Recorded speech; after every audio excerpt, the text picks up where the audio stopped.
오늘 이 새벽에도 하나님께서 함께 하시고 우리의 삶을 이끌어 주시고 함께 하심을 믿음으로 선포하고 나아갑니다. 오늘 말씀은 누가복음 14장에서 17장까지 말씀입니다. 14장의 말씀을 보면 18절에 다 일치하게 사양하여 한 사람은 이르되 나는 밭을 샀음에 아무래도 나가보아야 하겠으니 청컨대 나를 양해하도록 하라. 이제 잔치를 벌렸습니다. 잔치를 벌렸는데 큰 잔치를 벌렸는데도 아무도 오는 사람이 없었습니다. 그래서 18절의 말씀에 나는 밭을 사서 나는 못 오겠다. 19절에 보면 나는 소 5겨리를 사서 못 오겠다. 그리고 20절에는 나는 장가 들었으나 그러므로 가지 못하겠다라고 이야기합니다. 많은 사람을 초대를 했지만 오지 못했습니다. 주인이 보기에 어떻습니까? 많은 사람을 초대했는데 오지 못했을 때. 그래서 종들에게 이야기합니다. 빨리 시내의 거리와 골목으로 나가서 가난한 자들과 몸 불편한 자들과 맹인들과 저는 자들을 데려오라. 이제는 초청을 받지 않는 많은 사람들을 부릅니다. 사람들을 강권하여 내 집을 채우라 라고 말씀하고 있습니다. 우리가 예수 그리스도를 증거하면서 예수님의 사랑을 전하면서 나아갑니다. 그런데 많은 사람들이 어떻게 합니까? 들어도 듣지 못합니다. 그 말씀을 깨닫지 못합니다. 예수 그리스도의 사랑이 무엇인지, 복음이 무엇인지, 하나님의 나라가 무엇인지를 알지 못하고 나는 별로 마음에 안 들어. 나는 듣고 싶지 않아. 그게 뭔데 하면서 예수 그리스도의 그 사랑을 받아들이지 못합니다. 바로 그것이 유대인들이었습니다. 이제 모든 이방인들에게 복음이 전해질 수밖에 없는 그런 사건들이 바로 일어나고 있는 것을 볼 수 있습니다. 하나님의 사랑을 받아야 되는데 그렇지 못했을 경우에서는 하나님께서 우리 모두에게 주시는 그 놀라운 사랑들을 받지 못하고 이제는 그렇지 못하는 이방인들에게 흘러갈 수밖에 없다는 것을 우리는 알 수 있습니다. 그렇다면 우리들은 어떻게 해야 됩니까? 복음을 듣고 이제는 예수 그리스도의 사랑을 알고 우리가 강권하여 또한 증거할 수 있는 그런 삶을 살 수 있어야 되겠습니다. 강권하는 은혜의 삶, 하나님의 말씀을 들고 나가는 삶을 우리가 살아야 되는 것입니다. 15장의 말씀 보면 이런 양을 찾는 그 목자의 비유를 통해서 우리에게 말씀하고 있습니다. 15장 4절에 보니까 양 100마리가 있습니다. 양 100마리 가운데 하나를 잃었습니다. 그런데 99마리를 들에 두고 그 잃어버린 양을 찾아가는 이 목자를 볼 수 있습니다. 찾아내서 어떻게 합니까? 아주 즐거워했습니다. 어깨에 메고 벗과 이웃을 불러서 나와 함께 즐기자. 나의 잃어버린 양을 찾았다 하면서 그 기쁨이 넘쳐나는 것을 볼 수 있습니다. 죄인 한 사람이 회개하면 하늘에서는 회개할 것 없는 의인 99으로 말미암아 기뻐하는 것보다 더하다고 말씀하고 있습니다. 바로 하나님께서는 회개하는 것을 아주 기뻐합니다. 우리 하나님 앞에 돌아오는 것을 아주 기뻐합니다. 사랑하는 여러분, 오늘 하루를 살아갈 때 우리는 어떻게 해야 되겠습니까? 바로 그 잃어버린 양을 찾아서 예수님을 알지 못하는 그 사람을 향해서 나아가야 됩니다.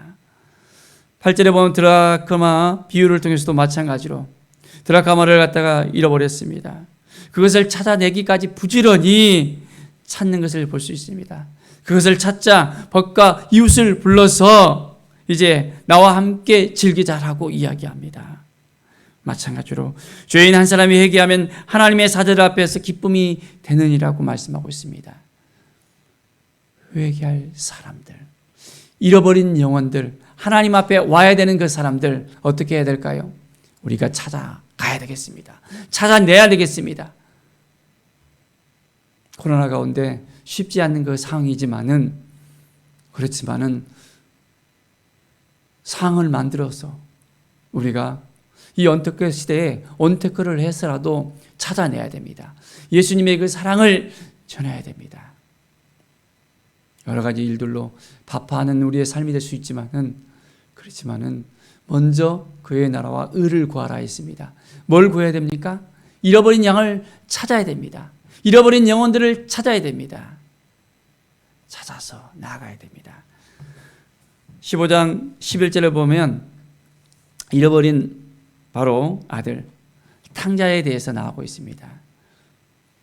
아들이 아버지에게 재산을 물려달라 하고 그 물려준 그 재산을 이제는 가지고 그 재물을 가지고 나갔습니다. 어떻게 됐습니까? 모든 걸 다 탕진했습니다. 낭비력이 너무 컸기 때문에 흥청망청 다 쓰고 돌아올 수밖에 없었습니다. 왜냐하면 먹을 게 없거든요. 지금 열매를 먹을 수밖에 없는 상황이었습니다. 열심히 일을 해주고도 제대로 먹을 수가 없는 거예요. 우리 아버지 집에 가면 따뜻한 밥을 먹을 수 있는데 하며 돌아옵니다. 아버지의 모습이 어떻습니까? 그 잃어버린 아들을 이제는 너무너무 기다렸잖아요. 신발을 벗고 뛰어가서 그 아들이 오는 것을 보고 안아주고 입 맞추고 너무너무 그 아들을 향해서 측은히 여기는 아버지의 마음을 볼 수 있습니다. 바로 이것이 우리 하나님 아버지의 마음입니다. 하나님 아버지께서는 정말 잃어버린 많은 사람들을 지금도 기다리고 있습니다. 그 영혼들이 돌아오면 너무너무 기뻐하십니다. 그 기뻐하는 그 아버지, 우리 하나님 아버지의 그 모습을 우리가 생각하면서 우리는 어떻게 해야 되겠습니까? 온전하게 예수 그리스도의 그 사랑을 전해야 되겠습니다. 15장 32절에 보면 이 내 동성은 죽었다가 살아났으며 내가 잃었다가 얻었기로 우리가 즐거워하고 기뻐하는 것이 마땅하다라고 이야기합니다. 집에 있는 형은 반갑지가 않았는가 봐요. 나는 집에 있을 때 해준 것이 없는데 아들이 오니까 그것도 재산을 다 탕진해버린 아들이 오니까 이렇게 반가워해주고 이렇게 좋아할 수가 있어 하면서 그 아들은 좋아하지 않았습니다. 그런데 아버지의 마음은 참 다른 것 같아요. 잃어버린 그 아들을 향한 마음. 우리는 어떤 마음입니까? 큰 아들의 마음입니까? 아버지의 마음입니까? 잃어버린 영혼을 향해서 우리가 어떻게 해야 되겠습니까? 하나님 아버지의 마음을 가지면서 우리는 나가야 되겠습니다. 저 사람들은 예수님 아무리 전해도 믿지 않는데 그냥 내버려두는 것이 아니라 정말 사랑하는 마음을 가지고서 한 번, 두 번, 세 번, 10번 안 넘어가는 나무 없다고 하잖아요. 10번을 찍어서라도 우리는 그 이 영혼을 되찾는 하나님 아버지의 마음이 있어야 되겠습니다. 16장의 말씀을 보면 나사로 얘기가 나오고 있습니다. 19절부터 이야기합니다. 나사로라는 사람은 거지였습니다. 헌데투성이로 대문 앞에 버려져 있었습니다.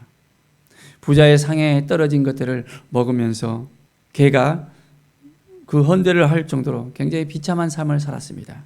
그런데 그 거지가 죽었습니다. 어떻게 됐습니까? 천사들이 받들어서 아브라함의 품에 안겨줬습니다. 부자도 죽어서 또한 장사했습니다. 여기서부터 이제 사건이 시작되어집니다. 그가 음부에서 고통 중에 눈을 들어서 멀리 아브라함과 그의 품에 있는 나사를 보게 됩니다. 이 부자는 너무너무 정말 마음이 힘들어했던 것을 볼 수 있습니다. 고통스럽고 안타까웠던 것을 볼 수 있습니다. 왜일까요? 나사를 좀 보내서 그 손가락 끝에 물을 찍어서 내 혀에 서늘하게 좀 해달라고, 이 불꽃 가운데서 괴롭다고 이야기합니다. 음부에 들어가서 너무너무 고통스러워했던 것을 볼 수 있습니다. 아브라함은 이야기합니다. 너는 살았을 때 좋은 것을 받았고 나사로는 고난을 받았으니 이것을 기억하라. 그는 여기서 위로를 받고 너는 괴로움을 받느니라. 그뿐 아니라 너희와 우리 사이에 큰 구렁텅이가 놓여 있어서 여기서 너희에게 건너가고자 하되 갈 수가 없고 거기서 우리에게 건너올 수가 없게 하였다라고 이야기합니다. 이 부자가 어떻게 이야기합니까? 내 아버지 집에 형제 5이 있습니다. 그들에게 좀 증언해서 그들이 이 고통받는 곳에 오지 않도록 좀 하게 해주십시오 라고 이야기합니다. 나사로를 좀 내 아버지 집에 보내주시면 안 되겠습니까? 라고 이야기합니다. 어떻게 됩니까? 노합니다. 모세와 선지자들에게 모든 것을 다 알려줬다. 그들의 이야기를 듣지 아니하면 그것은 안 된다는 것입니다. 어떤 이야기입니까? 바로 복음을 전하는 우리들이 정말 깨어서 기도하면서 그 영혼을 사랑하는 마음을 가지고 전해야 됩니다. 천국과 지옥이 있는데도 깨닫지 못하는 거예요. 많은 사람들이 깨닫지 못하는 것입니다. 우리의 사명은 전하는 겁니다. 그들이 듣든지 듣지 않든지 우리는 가서 전해야 됩니다. 담대하게 전해야 됩니다. 바로 우리들의 사명인 것을 볼 수 있습니다. 아버지의 마음을 품고 오늘도 우리가 살아가십시다. 아버지의 사랑을 품고 살아갈 때 그 영혼들이 이제 한 사람 한 사람 돌아올 것입니다.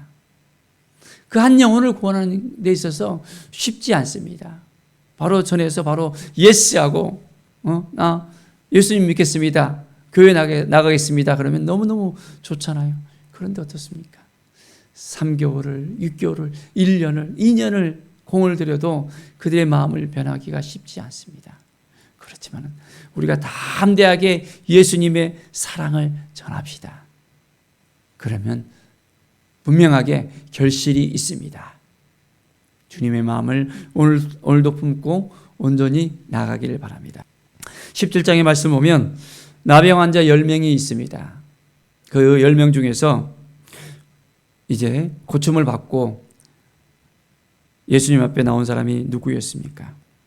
한 사람이 이제 예수님 앞에 다시 와서 하나님께 영광을 돌립니다. 그는 사마리아 사람인 것을 볼 수 있습니다. 17장 17절의 말씀을 보십시오. 10사람이 다 깨끗함을 받지 아니하였느냐? 그 9은 어디 있느냐? 이 이방인 외에는 하나님께 영광을 돌리러 온 자가 없느냐? 하셨습니다. 19절 다 함께 읽어볼까요? 그에게 이르시되 일어나 가라 내 믿음이 너를 구하였느니라 하시더라. 고침을 받았는데도 그 고침에 감사하면서 하나님께 영광을 돌린 사람 누구였습니까? 사마리아 사람이었습니다. 유대인들이 아니었습니다. 유대인들에게 시시를 받던 천대를 받던 그 사마리아 사람만이 하나님께 영광을 돌리는 것을 볼 수 있습니다. 우리는 여기서 무엇을 깨달아 무엇을 알아야 됩니까? 우리는 하나님 앞에서 매일매일 감사가 넘쳐나야 됩니다. 우리는 고침받은 사람입니다. 구원받은 사람입니다. 우리에게 주신 구원의 이 사건, 예수 그리스도 안에서 새 생명을 얻은 이 넘치는 기쁨을 가지고 매일매일 살아갈 수 있어야 됩니다. 감사가 넘쳐야 됩니다. 고침받은 9은 어디 있느냐? 우리 예수 그리스도를 믿고 회복이 되었습니다. 치유가 되었습니다. 구원을 받았습니다. 그런데 그 9은 어디로 갔습니까? 하나님께 감사를 합니까? 아니잖아요.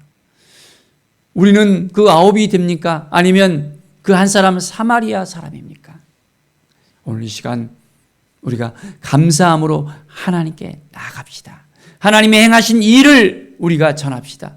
하나님께서 나를 구원하셨습니다. 나를 사랑하셨습니다. 내가 그 사랑에 감격하여 여러분에게 이 사랑을 전합니다 하면서 오늘 하루도 한 영혼을 향해서 그 영혼들을 위해서 기도하고 그 영혼들을 품고 이제는 예수님의 사랑을 전합시다. 직접 가서 전하든지 직접 가지 못한다면 문자로도 할 수 있고 카톡으로도 할 수 있고 요즘에는 또한 화상으로도 만날 수 있잖아요. 전화 화상을 할 수도 있고 줌 화상을 할 수도 있고 여러 가지 방법을 통해서 만날 수 있습니다. 그 마음에 사모하는 마음을 가지고 나간다면 잃어버린 영혼들에게 나아갈 수 있음을 우리는 분명히 알 수 있습니다. 오늘 이 새벽에 우리가 담대하게 주님의 그 사랑을 품고 나가겠습니다. 결단하면서 이제는 이 하루를 승리로 주님 앞에 영광 돌리는 삶을 사시기를 간절히 축원드립니다. 기도하겠습니다. 하나님 아버지 감사합니다. 날마다 우리가 깨어있기를 원합니다. 주님의 마음을 알아야 되겠습니다. 잃어버린 영혼을 향한 아버지의 마음, 그렇습니다. 우리가 이 마음을 갖기를 원합니다. 식어버린 우리의 마음이 아닙니까? 낙심된 우리의 마음이 아닙니까? 해도 해도 안 된다는 그런 마음이 아닙니까? 다 내려놓고 다시 시작하겠습니다. 주님의 마음을 품고 그 영혼들을 향해서 나아가겠습니다. 그 영혼들과 함께 기뻐하며 하나님께 영광을 돌리겠습니다. 주님 도와주시고 함께하여 주시옵소서. 감사드리며 예수 그리스도의 이름으로 기도드립니다. 아멘.